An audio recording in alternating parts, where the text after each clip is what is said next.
वालेकुम।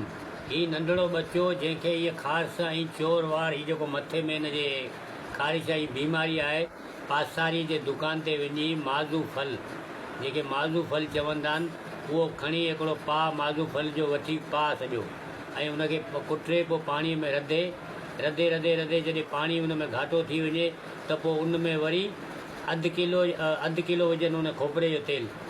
पोइ उनखे रधे पोइ वरी छाणे जॾहिं पाणी खिजी सखणो तेल विझी रहे उहो हणो, इंशाअल्लाह ताला ही 10-15 ॾींहंनि जे अंदरि बिल्कुलु हीरो बचो थी निकिरंदो इंशाअल्लाह। नसरे मन अल्लाह फ़तेहन करीब ऐं हू शिफ़ा ऐं इन छोकिरे जो ई इलाजु आहे।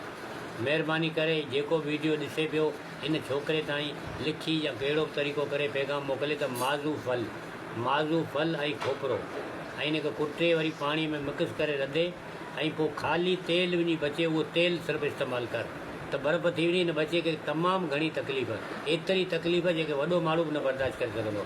तो महिरबानी करे इहो अमी कमु करियो त इनखे बचे खे अॼु राति जो ऐं सुबुह ॾींहं में शिफ़ा थी वञे। अस्सलामु अलैकुम।